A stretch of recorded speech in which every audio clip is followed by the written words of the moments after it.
నమస్తే, welcome to ABN clinic.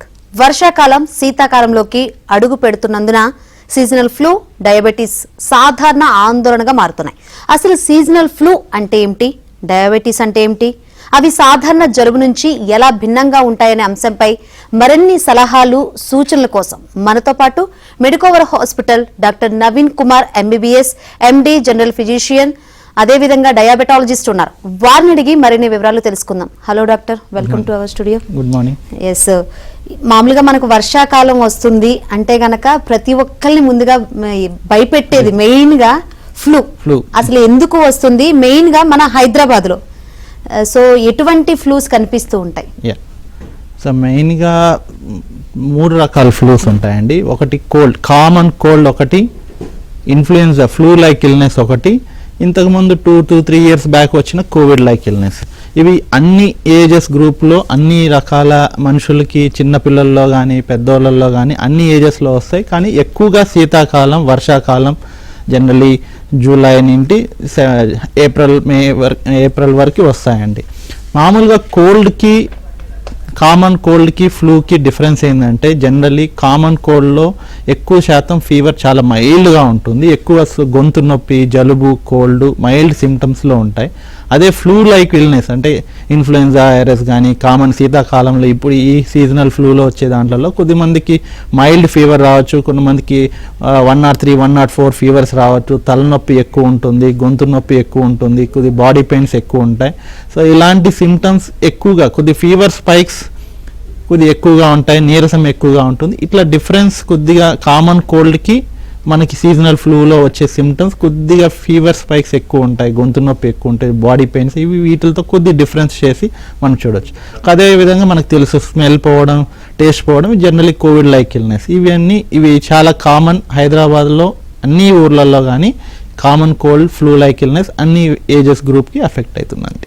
యాక్చువల్గా Covid వచ్చిన తర్వాత ఎటువంటి ఫ్లూ వచ్చినా గానీ ఇది కోవిడ్ ఏనేమో అని టెన్షన్ పడుతున్న సిచ్యువేషన్స్ అయితే కనిపిస్తున్నాయి. ఇంకా భయాలు ఎక్కువైపోయినాయి జనాల్లో, రకరకాల భయాలు. సో ఎప్పుడు నార్మల్ కోల్డ్ గా తీసుకోవచ్చు, ఎప్పుడు హాస్పిటల్కి వెళ్ళాలి అంటారు? మామూలు కామన్ కోల్డ్లో వచ్చేదైతే జనరలీ ఒక 3 to 5 daysలో అంతా సిమ్టమ్స్ అన్నీ రిజాల్వ్ అవుతాయి. అదే కోవిడ్ లాంటి లేదా ఫ్లూ వైరస్లో కానీ ఫీవర్ 2-3 రోజుల కన్నా ఎక్కువగా ఉండి మనం వేసుకున్న కాల్పాల్ ట్యాబ్లెట్స్కి కానీ లేదా పారాసిటమాల్ ట్యాబ్లెట్స్కి కానీ ఫీవర్ తక్కువ కాకుండా ఉండి, లేదా దగ్గు ఎక్కువగా వస్తున్నా, ఆయాసం ఎక్కువ వస్తున్నా కానీ కొద్దిగా జాగ్రత్తగా ఉండాలి, కొద్దిగా లిటిల్ ఎక్స్ట్రా కాషియస్గా ఉండి. ఒకవేళ ఫీవర్ పర్సిస్టెంట్గా ఉండి, బాగా నీరసం ఎక్కువ ఉండి, దగ్గు ఎక్కువ ఉంటే మాత్రం ఒకసారి 3 రోజులకు కానీ తక్కువ కాకపోతే ఒక ఫిజిషియన్ కానీ జనరల్ లోకల్గా ఉన్న డాక్టర్ని చూపించుకుంటే బెటర్ అండి. సో సాధారణంగా ఇప్పుడు ఈ సీజనల్ ఫ్లూ బారిన పడే వారికి ఎవరిలో ఎక్కువ ఆ ఛాన్సెస్ ఎక్కువ కనిపిస్తున్నాయి అంటారు? సాధారణంగా అన్ని ఏజెస్ గ్రూప్ మొదటి 5 ఏళ్ళ లోపల పిల్లలకి ఎక్కువగా ఫ్లూ సిమ్టమ్స్ వస్తాయి, లేదా 60 ఏళ్ళ తర్వాత వచ్చే వాళ్ళలో బాగా సిమ్టమ్స్ కొద్దిగా ఎక్కువగా వస్తాయి. అదేవిధంగా చూస్తే ఆస్తమా పేషెంట్, ఉబ్బసం వ్యాధి అని ఉంటారు, సిఓపిడి పేషెంట్స్ అని ఉంటారు. ఇలాంటి వాళ్ళలో కొంతమందికి ఎక్కువ సిమ్టమ్స్ వచ్చే విధంగా ఉంటాయి. లేదా కొంతమందికి ఇంటర్స్టిషియల్ లంగ్ డిసీజెస్ ఉంటారు, lung problem, already lung problem ఉన్న వాళ్ళల్లో ఈ సీజనల్ ఫ్లూ, ఇన్ఫ్లుయెన్జా వైరస్ ఏదన్నా వచ్చినా కానీ కొద్ది సిమ్టమ్స్ ఎక్కువగా ఉంటాయి. అవే కాకుండా కొద్దిమంది హార్ట్ అటాక్ వచ్చి స్టెంట్, బైపాస్ సర్జరీ అయిన వాళ్ళల్లో కానీ కొద్ది సిమ్టమ్స్ ఎక్కువగా ఉంటాయి. దీంతోపాటు కిడ్నీ ప్రాబ్లం కానీ, కిడ్నీ డయాలసిస్ చేసుకునే వాళ్ళల్లో కానీ, లివర్ ప్రాబ్లంలో ఇట్లా మెయిన్గా హార్ట్, బైపాస్ సర్జరీ అయిన వాళ్ళు, స్టెంట్ వేసిన వాళ్ళు, లేదా కిడ్నీ ప్రాబ్లం, లేదా కీమోథెరపీ, ఇమ్యునోథెరపీ మీద ఉండే వాళ్ళలో ఇది ఫ్లూ సిమ్టమ్స్ వస్తే కొద్దిగా ఎక్స్ట్రా కాషియస్గా ఉండి, ఫీవర్ కానీ 3 నుంచి 4 రోజులు కానీ తక్కువ కాకపోతే మాత్రం అట్లీస్ట్ సిబిపి కొద్ది బ్లడ్ టెస్ట్ చేసుకుంటే బెటర్ అండి. ఎస్, అసలు మెయిన్గా ఈ యొక్క ఫ్లూ వచ్చినా కానీ ఇది డేంజరస్ అనేది ఎప్పుడు గమనించాలి, ఆ తర్వాత ఏ వైద్యున్ని సంప్రదించాలి? ఎందుకంటే చాలా మంది ఈ కోవిడ్ వచ్చిన తర్వాత ఏదో పారాసిటమాల్ ఏది అందుబాటులో ఉంటే అది వేసేసుకుంటున్నారు, లేకపోతే దగ్గర మెడికల్ షాప్లోకి వెళ్ళి టాబ్లెట్ తెచ్చేసుకుని వేసుకున్నారు. అలా కాకుండా ఇది డేంజర్ అనేది ఎప్పుడు తెలుసుకోవాలి, ఎటువంటి వైద్యుని సంప్రదించాలి? సో మెయిన్లీ ఇప్పుడు అందరికీ స్టార్ట్ అయ్యేది కోవిడ్ అయినా, ఇన్ఫ్లుయెన్జా అయినా, ఫ్లూ అయినా, అన్ని రకాల ఇన్ఫ్లుయెన్జా వైరస్ అయినా ఏది వచ్చినా కానీ ఫస్ట్ జనరలీ స్టార్ట్ అయ్యేది ఫీవరు, గొంతు నొప్పి, జలుబు, కోల్డ్, దగ్గు. కొంతమందికి 103, 104 ఫీవర్స్, టెంపరేచర్ 2-3 రోజులు తక్కువ కాకుండా, ట్యాబ్లెట్ వేసుకున్నా తక్కువ కాకపోయినా, లేదా ఏమన్నా ఆయాసం ఎక్కువ వస్తున్నా, నడిస్తే ఆయాసం వస్తున్నా, లోపల మనకి ఏమన్నా పిల్లి కూతురు లాంటి శబ్దాలు ఏమన్నా కొద్దిగా వినపడుతున్నా, కొద్ది జలుబు కోల్డ్ ఎక్కువ ఉన్నా, నీరసం ఎక్కువ అవుతున్నా, ఎక్కువసార్లు వామిటింగ్స్ అవుతున్నా కొద్దిగా జాగ్రత్తగా ఉండాలి. అదే మనకి ఇప్పుడు కోవిడ్ తర్వాత కొంతమంది ఇంట్లలో కానీ పల్స్ ఆక్సిమీటర్ ఒకటి ఉంటుంది, కొంతమంది ఆక్సిజన్ లెవెల్స్ ఇంట్లో ఇప్పుడు ఎడ్యుకేటెడ్ అన్ని ఊళ్ళల్లో కొంతమంది కోవిడ్ తర్వాత అందరూ పల్స్ ఆక్సిమీటర్ చెక్ చేసుకోవడం మంచిది. సో అందరూ చెక్ చేసుకుంటున్నారు. కొద్దిగా పర్సిస్టెంట్ ఫీవర్ స్పైక్స్ ఉండి, లేదా ఆక్సిజన్ లెవెల్స్ ఏమైనా తక్కువగా ఉండినా, ఆయాసం ఎక్కువ అవుతున్నా, ఉబసం, పిల్లి కూతురు లాంటివి ఏమైనా వస్తే ఇమీడియట్ కానీ ఫిజిషియన్ కానీ పల్మనాలజిస్ట్కి కానీ కన్సల్ట్ అయితే బెటర్ అండి. వాళ్ళు చిన్న ఎక్స్రే కానీ, ఎక్స్రే ఎందుకు తీస్తారు జనరలీ, ఎక్స్రే ఊపిరితిత్తులో ఏమైనా నిమోనియా ఉందా, ఊపిరితిత్తులో ఏమైనా నీరు ఉందా అట్లా ఏదైనా చేసేదానికి ఒక ఎక్స్రే తీయాల్సి వస్తుంది. సో కొద్దిగా ఫీవర్ ఎక్కువ రోజులు 3 రోజుల కన్నా ఎక్కువగా ఉంది, ఆయాసం ఎక్కువ వస్తుంది, కాఫ్ ఎక్కువ ఉంది, నడిస్తే ఆయాసం, లేదా లోపల ఏమన్నా నీరసం, కాఫ్, పిల్లి కూతురు లాంటివి ఉంటే మాత్రం ఖచ్చితంగా 3 రోజుల కన్నా ఎక్కువ ఉండి ఏమైనా ఆయాసం ఎక్కువ ఉంటే మాత్రం ఫిజిషియన్కి కానీ పల్మనాలజిస్ట్కి కానీ కన్సల్ట్ అయితే మంచిదండి. సో ఈ సిచ్యువేషన్లో ఫ్లూ వ్యాక్సిన్ అసలు ఎంత ఇంపార్టెంట్, ఎవరెవరు తీసుకోవాలి, ఎప్పుడు తీసుకోవాలి అంటే ఏం చెప్తారండి? ఫ్లూ వ్యాక్సిన్ కంపల్సరీ మనకి చిన్న పిల్లలు పుట్టినప్పుడు ఎంత ఇంపార్టెంట్గా 5 years వరకు ఎంత జాగ్రత్తగా వ్యాక్సిన్ తీసుకుంటామో, అట్లాగే మన పేరెంట్స్కి కానీ 60 years దాటిన తర్వాత అడల్ట్ వ్యాక్సినేషన్ చాలా ఇంపార్టెంట్. అడల్ట్ వ్యాక్సినేషన్లో మెయిన్ ఇంపార్టెంట్ ఫ్లూ వ్యాక్సిన్ ఖచ్చితంగా ఇప్పుడు అన్ని ADA గైడ్లైన్స్ కానీ, అన్ని RSDDA మన ఇండియన్ డయాబెటిక్స్ అసోసియేషన్ గైడ్లైన్స్లో కానీ ఫ్లూ వ్యాక్సిన్ డయాబెటీస్ ఉండి 60 ఏళ్ళ తర్వాత ఉన్న వాళ్ళు ఖచ్చితంగా ఫ్లూ వ్యాక్సిన్ తీసుకోవాలి. లేదా బైపాస్ సర్జరీ, హార్ట్ ప్రాబ్లం ఉన్న వాళ్ళు compulsory yearly once flu vaccine తీసుకోవాల్సి వస్తుంది.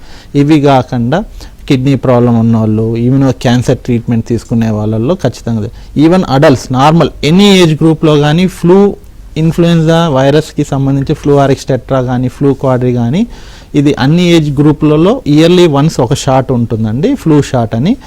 ఇయర్లీ వన్స్ తీసుకుంటే బెటర్. జనరలీ ఇది ఏంటంటే ఏ టైంలో తీసుకుంటే బెటర్ అంటే, మామూలుగా 2 strains WHO మనకి స్ట్రెయిన్స్ రిలీజ్ అవుతా ఉంటాయి. ఈ సంవత్సరంలో తిరిగిన స్ట్రెయిన్స్, నెక్స్ట్ దానికి సంబంధించిన వ్యాక్సిన్ 2 strains వదులుతారు. అవి జనరలీ మనము ఆగస్ట్ సెప్టెంబర్ నుంచి స్టార్ట్ చేసి జనవరి లోపల తీసుకుంటే కొద్దిగా నార్థన్ హెమిస్ఫియర్లో ఉంటాం కాబట్టి మన ఫ్లూ ఆరిక్స్ టెట్రా అనే వ్యాక్సిన్, క్వాడ్రిలెంట్ ఫ్లూ వ్యాక్సిన్ అనేవి ఉంటాయి కాబట్టి ఇయర్లీ వన్స్ ఒకసారి తీసుకుంటే better.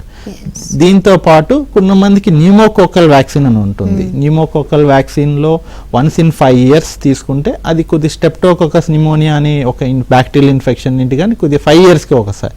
So flu vaccine yearly once అన్ని ఏజ్ గ్రూప్స్కి యాక్సెప్టెడ్ తీసుకోవాలి.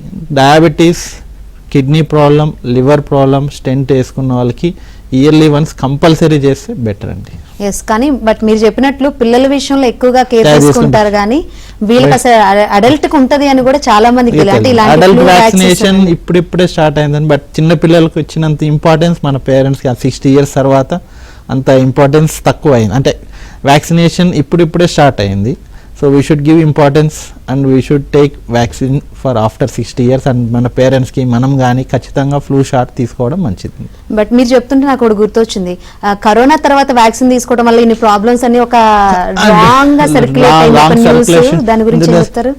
సో కోవిడ్ వ్యాక్సిన్ తర్వాత కొంతమందికి హార్ట్ ప్రాబ్లమ్స్ వచ్చాయని లాంగ్ టర్మ్లో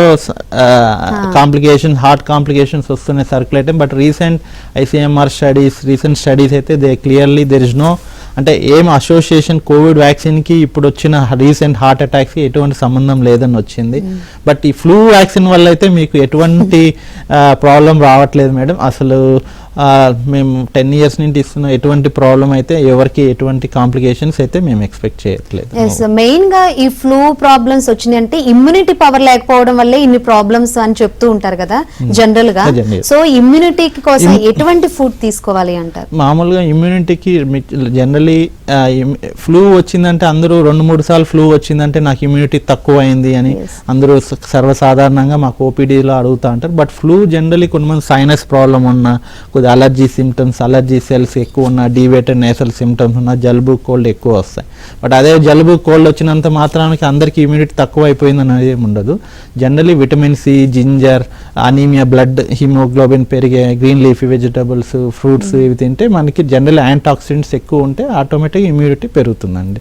బట్ రికరెంట్గా ఫ్లూ వచ్చిందంటే నాకేదో ఇమ్యూనిటీ తక్కువ అవడం అనేది అపోహ అండి. ఇప్పటి వరకు అసలు వచ్చిన తర్వాత ఏం చేయాలి అని చూసాం. అసలు రాకుండా నివారణ చర్యలేంటి?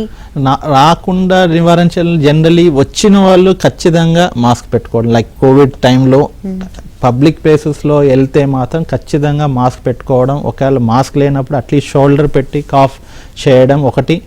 హ్యాండ్ హైజీన్, మనం ఎక్కడైనా టచ్ చేసినప్పుడు హ్యాండ్ హైజీన్ ఖచ్చితంగా, హ్యాండ్ శానిటైజర్ యూస్ చేయడం ఒకటి. ఇంకోటి ఏంటంటే వామ్ వాటర్ తీసుకోవడం, వామ్ వాటర్, కొద్ది బాయిల్ వాటర్ తీసుకోవడం. మన ఇంట్లో కానీ ఈ వర్షాకాలం, శీతాకాలంలో ఫ్లూ సిమ్టమ్స్ ఎక్కువ ఉన్నప్పుడు జనరలీ మనము హాట్ వాటర్, కొద్ది వామ్ వాటర్, కాంచి నీరు తీసుకోవడం బెటరు. ఇంకోటి ఏంటంటే హైడ్రేషన్, మనం ప్రాపర్గా హైడ్రేషన్ చేయడం ఒకటి. సో ఎవరన్నా కాఫ్, కొద్దిగా వయసు అయిన వాళ్ళు, ఇంట్లో ఉన్న ప్రెగ్నెంట్ లేడీస్, వయసు అయిన వాళ్ళు ఉంటే కొద్దిగా ఎవరైనా సిమ్టమ్స్ బయట తిరిగి వచ్చిన వాళ్ళు కొద్దిగా ఏమైనా సిమ్టమ్స్ ఉంటే అట్లీస్ట్ మనం కొద్ది దూరం ఉండడం, 6 మీటర్స్ దూరం ఉండడం, కొద్ది మాస్క్ పెట్టుకొని ఉండడం, అట్లీస్ట్ రాకుండా పక్కన వాళ్ళకి రాకుండా ఉంటే అట్లే అదే విధంగా పక్కన రాకుండా ఉంటాయి. పబ్లిక్ ప్లేసెస్లో మాత్రం కొద్దిగా మాస్క్ పెట్టుకోవడం, కాఫ్ చేసేటప్పుడు కొద్ది జాగ్రత్తగా ఉండడం, వీ షుడ్ టేక్ కేర్. అది రాకుండా మనం ప్రివెంట్ చేయొచ్చండి. అసలు ఒక ఫ్లూ అనేది ఎటువంటి ఫ్లూస్ అయినా అవ్వచ్చు, అది ఏమన్నా అసలు అంటువ్యాధా అండి? ఒకరి నుంచి ఒకళ్ళు సంక్రమించే ఛాన్సెస్ ఉన్నాయా? డెఫినెట్లీ అండి, definitely. Flu, seasonal flu, influenza virus కానీ, ఏదైనా రెస్పిరేటరీ సిన్సిషియల్ వైరస్ కానీ, నీమో వైరస్ కానీ, ఇవి ఏమున్నా కానీ ఖచ్చితంగా ఒకరి నుండి నేసల్ డ్రాప్లెట్స్ దగ్గుతో పాటు ఖచ్చితంగా ఒకరి నుండి ఒకరు స్ప్రెడ్ అయ్యే ఛాన్స్ ఎక్కువ ఉంటుంది.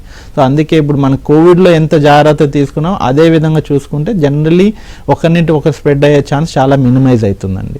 సో మాస్క్ పెట్టుకోవడం, హ్యాండ్ శానిటైజర్, కొద్దిగా కాఫ్, హైడ్రేషన్, వామ్ వాటర్ తీసుకుంటే కొద్దిగా బెటర్. అసలు అంటే జలుబు అంటే జలుబే కదా, కాఫే కదా అని చాలా లైట్ తీసుకుంటారు. ఏమైనా క్రానిక్ అయ్యి వేరే డిసీజ్కి వెళ్ళే ఛాన్సెస్ ఏమైనా ఉన్నాయా? రికరెంట్గా కాఫ్, కోల్డ్ వచ్చి జనరలీ మనకి ఫస్ట్ థ్రోట్ స్టార్ట్ అయింది, అది ఒక్కసారి థ్రోట్ ఇన్ఫెక్షన్ కొద్ది లంగ్స్లోకి స్ప్రెడ్ అయితే జనరలీ నిమోనియా అని ఒక సిమ్టమ్. నిమోనియా అనేది లంగ్స్లో ఇన్ఫెక్షన్, నిమోనియా అంటారు దాన్ని.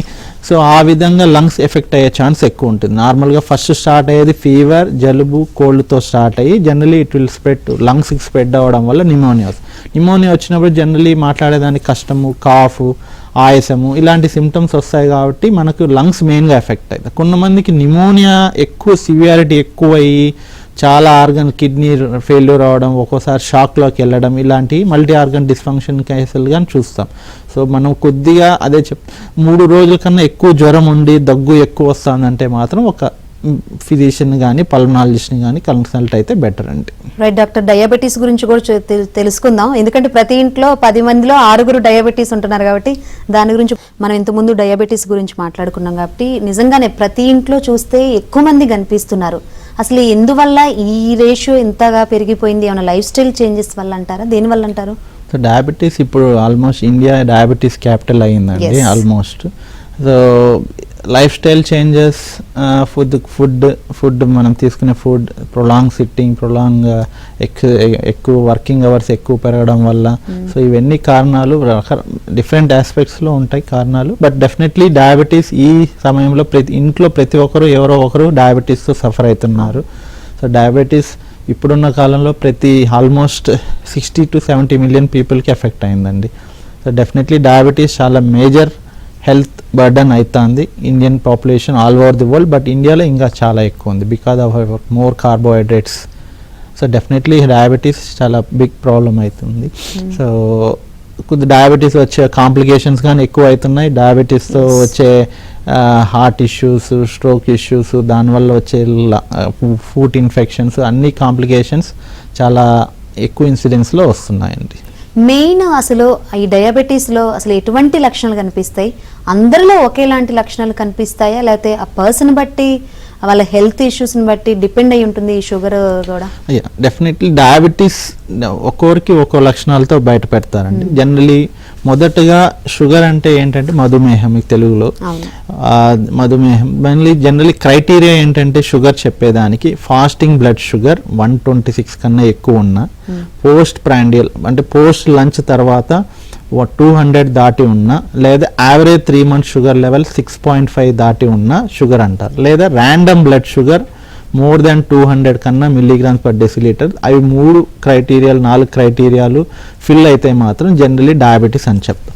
మామూలుగా షుగర్ వల్ల వచ్చే సిమ్టమ్స్ ఏమంటే కొంతమంది చాలా అందరికీ తెలిసి ఎక్కువసార్లు యూరిన్ వెళ్తుంటే, బాగా దాహం వేస్తుంటే, బాగా ఆకలి పెరిగిందంటే జనరలీ అందరూ షుగర్ ఉన్నది. దాంతోపాటు కొంతమందికి బాగా నీరసం అవుతున్నా, బాగా వెయిట్ లాస్ అవుతున్నా, ఏమైనా దెబ్బలు తగిలి పుండ్లు మానకపోయినా, లేదా కాళ్ళు చేతులలో తిమ్ముళ్ళు వస్తున్నా, జనరలీ ఇలాంటి సిమ్టమ్స్తో కానీ షుగర్ పేషెంట్స్ వచ్చి ప్రజెంటేషన్లో ఉంటారు. జనరలీ ఈ 3 సిమ్టమ్స్ ఎక్కువ దాహం ఇవ్వడం, ఎక్కువ ఆకలి అవ్వడం, లేదా వెయిట్ లాస్ అవ్వడం, లేదా ఎక్కువ యూరిన్కి వెళ్ళడం, ఇలాంటి సిమ్టమ్స్ ప్రెజెంటేషన్ ఉంటుంది. బట్ డిఫరెంట్ కొంతమందికి నీరసంతో వచ్చి వెయిట్ లాస్ వచ్చిన వాళ్ళు కానీ షుగర్ టెస్ట్ చేసుకుంటే కొద్దిమందికి ఎక్కువగా కనపడుతుంది. ఇవి 2 రకాలు ఉంటాయండి mainly sugar patients. Only type 1 diabetes, type 2 diabetes. కొంతమందిలో ప్రెగ్నెన్సీలో వచ్చే డయాబెటీస్ని జెస్టేషనల్ డయాబెటీస్ అంటారు. సో టైప్ 1 డయాబెటీస్ ఏంటంటే చిన్నపిల్లల్లో వచ్చే డయాబెటీస్. జనరలీ మనకి ఇన్సులిన్ ప్రొడక్షన్ మనకి ప్యాంక్రియాస్లో బీటా సెల్స్ నుండి ప్రొడక్షన్ ఉంటుంది. అక్కడి నుండి ప్రొడక్షనే తక్కువ కొద్ది డెస్ట్రక్షన్, బీటా సెల్స్ డెస్ట్రక్షన్ అవ్వడం వల్ల మన ప్యాంక్రియాస్లో నుండి ఇన్సులిన్ ప్రొడక్షన్ తక్కువ అయిపోతే మాత్రం దాన్ని టైప్ 1 డయాబెటీస్. దీన్ని ఇన్సులిన్ డిపెండెంట్ డయాబెటీస్ మెలిటస్ అంటారు. కొంతమందికి టైప్ 2 డయాబెటీస్, చాలా వరకు మందికి టైప్ 2 డయాబెటీస్ అంటే ఒక 30-40 years తర్వాత వచ్చే డయాబెటీస్ టైప్ 2 డయాబెటీస్ అంటారు. టైప్ 2 డయాబెటీస్లో ఏంటంటే మన ఇన్సులిన్ ప్రొడక్షన్ ఉంటుంది, బట్ పనిచేసే కెపాసిటీ రెసిస్టెన్స్ రావడం వల్ల, ఇన్సులిన్ రెసిస్టెన్స్ రావడం వల్ల షుగర్ లెవెల్స్ పెరుగుతూ ఉంటాయి. సో ఇది ఈ విధంగా టైప్ 1, టైప్ 2 అని ఉంటుంది. ఇంకో రకం ఏంటంటే జనరల్లీ ప్రెగ్నెంట్ లేడీస్లో 24 వారాల తర్వాత, 28 వారాల తర్వాత కొంతమంది షుగర్ లెవెల్స్ కొద్దిగా పెరుగుతాయి. దాన్ని జెస్టేషనల్ డయాబెటీస్ మెలిటస్ అంటారు. డెఫినెట్లీ సిమ్టమ్స్ అయితే ఖచ్చితంగా ఒకరికి డిఫరెంట్గా సిమ్టమ్స్ ఉంటాయి. కొంతమందికి ఏం సిమ్టమ్స్ లేకపోయినా టెస్ట్ చేస్తే మాత్రం కొద్దిగా ఎక్కువ షుగర్ లెవెల్స్ కనపడతాయి. ఆస్మోటిక్ సిమ్టమ్స్ అంటారు. అట్లా ఎక్కువగా యూరిన్ ఎక్కువ వెళ్ళడం, దాహం ఎక్కువ అవడం, ఆకలి ఎక్కువ అవడం, weight loss, headaches present అవుతారండి. ఎస్, అసలు మెయిన్గా డయాబెటీస్లో మేజర్ రోల్ ఏది అంటే ఫుడ్ అని చెప్పాలి. ఏది తింటే అసలు షుగర్ వస్తుంది, ఏది తినపోతే నీరసం వచ్చిందో కూడా అసలు అర్థం కాని సిచ్యువేషన్ ఉందన్నమాట. సో ఏదని ఫుడ్ గురించి సో టైప్ 2 డయాబెటీస్లో ఫుడ్, ఎక్సర్సైజ్ చాలా ఇంపార్టెంట్ అండి. ఒకవేళ టైప్ 1 అనుకోండి, ఇన్సులిన్ డిపెండెంట్ కాబట్టి మనకి ఇన్సులిన్ షుగర్ మానిటరింగ్ ఉంటుంది. బట్ టైప్ 2 డయాబెటీస్లో ప్రిడామినెంట్లీ డైట్, ఎక్సర్సైజ్ చాలా ఇంపార్టెంట్. డైట్లో కానీ మనం చూసుకుంటే కంపారిజన్ ఒకటి whole grains versus refined grains. Whole grains అంటే క్యునోవా, గోధుమలు, జొన్నలు, రాగులు, బాజరా, ఇలాంటి మోతాదులు, మిల్లెట్స్ ఇడ్లీ, రవ్వ ఇడ్లీ ఇలాంటివి తింటే కొద్దిగా బెటర్. అదే whole grains like rice, polished rice, maida ఇలాంటివి తింటే కొద్దిగా షుగర్ లెవెల్స్ పెరుగుతాయి. అవే విధంగా వెజిటబుల్స్ చూసారంటే non starchy vegetables, starchy vegetables. So potato, sweet potato ఇవన్నీ స్టార్చీ వెజిటబుల్స్. ఇవి తిన్నారంటే కొద్దిగా high glycaemic index, sugar levels ఎక్కువ పెరిగే ఛాన్స్ ఉంటుంది.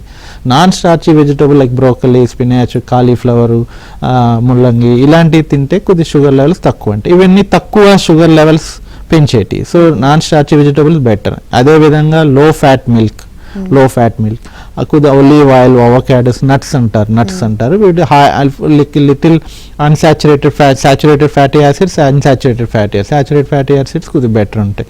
సో ఇలాంటి ఫ్యాట్ కొద్ది ఆయిల్ ఐటమ్స్. ఇవి కాకుండా ఫ్రూట్స్లో చూసారంటే గ్లైసమిక్ ఇండెక్స్ ఎక్కువగా ఉండే ఫ్రూట్స్ ఉంటాయి. గ్లైసమిక్ ఇండెక్స్ అంటే ఏంటంటే మనం ఒక ఫుడ్ తిన్న తర్వాత ఎంత షుగర్ లెవెల్స్ పెరుగుతున్నది అనేది ఒక గ్లైసమిక్ ఇండెక్స్. సో ఈ గ్లైసమిక్ ఇండెక్స్ ఎక్కువగా ఉండే ఫ్రూట్స్ మ్యాంగోస్, బనానా, సీతాఫల్, సపోటా ఇలాంటివి ఎక్కువ ఉంటాయి. సో ఇవి తక్కువ చేయాలి. మామూలుగా డయాబెటీస్ ఉన్న వాళ్ళల్లో యాక్సెప్ట్ అయిన ఫ్రూట్స్ ఏంటంటే యాపిల్, పపాయ, గావా, బెర్రీస్. ఇవి కొద్దిగా బెటర్గా ఉంటాయి. ఇవి కొద్దిగా లో గ్లైసమిక్ ఇండెక్స్. సో ఇలాంటి వెజిటబుల్స్లో కొన్ని తక్కువ చేయాలి. మనం తీసుకునే గ్రెయిన్స్లో కొద్దిగా తక్కువ చేయాలి. ఏవేవి తీసుకోవచ్చు అంటే హోల్ గ్రెయిన్స్ తీసుకునేది better, refined grains like polished rice ఇవి తక్కువ చేయాలి. వెజిటబుల్స్లో కొన్ని తక్కువ చేయాలి, కొన్ని నార్మల్గా తీసుకోవచ్చు. మిల్లెట్స్, బాజరా, జావా ఇవి తీసుకుంటే బెటర్ అండి. ఇవి కాకుండా ఫ్రూట్స్లో కానీ మనం చెప్పినట్టు కొద్దిగా సీజనల్ ఫ్రూట్స్ జనరల్లీ అవాయిడ్ చేయడం బెటర్ షుగర్ ఉన్న వాళ్ళల్లో. యాక్చువల్లీ డయాబెటీస్ అనేది సైలెంట్ కిల్లర్ అంటూ ఉంటారు, రెగ్యులర్ గా వింటూనే ఉంటాం. ఎందుకంటే కళ్ళు ఎఫెక్ట్ అవుతాయి, పళ్ళు అన్ని ఎఫెక్ట్ అవుతాయి. సో ఆ రేంజ్ కి పోకుండా ముందుగానే ఎటువంటి జాగ్రత్తలు తీసుకోవచ్చు అంటారు? ఖచ్చితంగా డయాబెటీస్ వల్ల అన్ని కాంప్లికేషన్స్ ఎక్స్పెక్ట్ చేయొచ్చు మేడం, బోత్ మైక్రోవాస్కులర్ అలాంటి కాంప్లికేషన్స్ వెళ్ళకుండా ఉండాలంటే ఖచ్చితంగా మనం షుగర్ లెవెల్స్ ఖచ్చితంగా కంట్రోల్లో పెట్టుకోవాలి. దానికి ఖచ్చితంగా diet, exercise plus treatment. Diet, ఎక్సర్సైజ్తోనే కంట్రోల్ చేసే వాళ్ళు చాలా మంది ఉన్నారు. సో ఇవి చూసుకొని కానీ కంట్రోల్ చేసుకోవచ్చు. సో మెయిన్లీ ఎక్సర్సైజ్ గురించి మాట్లాడితే ఇప్పుడు ఇంతసేపు మనం డైట్ గురించి మాట్లాడాం కాబట్టి ఎక్సర్సైజ్లో కానీ చాలా ఇంపార్టెంట్ ఉంటాయి. ఎక్సర్సైజ్లో 2-3 రకాల ఎక్సర్సైజెస్ ఉంటాయి. ఒకటి ఏరోబిక్ ఎక్సర్సైజెస్, ఒకటి స్ట్రెంగ్థనింగ్ ఎక్సర్సైజెస్, ఒకటి balance exercises. So aerobic exercises అంటే ఏంటంటే మామూలుగా షుగర్ పేషెంట్స్ కానీ, హార్ట్ పేషెంట్స్ కానీ, కార్డియోవాస్కులర్ స్ట్రోక్ పేషెంట్స్ కానీ మామూలుగా ఏరోబిక్ ఎక్సర్సైజెస్లో jogging, brisk walking, cycling, treadmill చేయడం ఇలాంటివన్నీ ఖచ్చితంగా చేస్తే కొద్ది ఫాస్ట్ హార్ట్ బీట్ పెంచి ఉండే విధంగా చేసుకుంటే మనకి హార్ట్ స్ట్రోక్స్ కానీ, బీపీ కానీ, షుగర్ కానీ కంట్రోల్కి వస్తుంది. ఇది ఎన్ని నిమిషాలు చేయాలి సార్ ఇన్ ఏ వీక్ అంటే జనరలీ 150 minutes per week ఖచ్చితంగా చేయాలండి. ఎలాంటి థ్రెడ్మిల్ కానీ, బ్రిస్క్ వాకింగ్ కానీ, జాగింగ్ కానీ, స్విమ్మింగ్ కానీ, సైక్లింగ్ కానీ ఇవి aerobic exercise at least 150 minutes per week. ఇంకా నెక్స్ట్ ఎక్సర్సైజెస్ ఏంటంటే strengthening exercise, muscle strengthening exercise at least like push-ups కానీ, లంజెస్ కానీ అవి చేస్తే రెండు రోజులన్నా చేయాలి. ఇది కొద్ది మజిల్ మాస్ బిల్ట్ అయితే 40 years తర్వాత అందరికీ మజిల్ మాస్ కొద్ది తక్కువ అవుతుంది.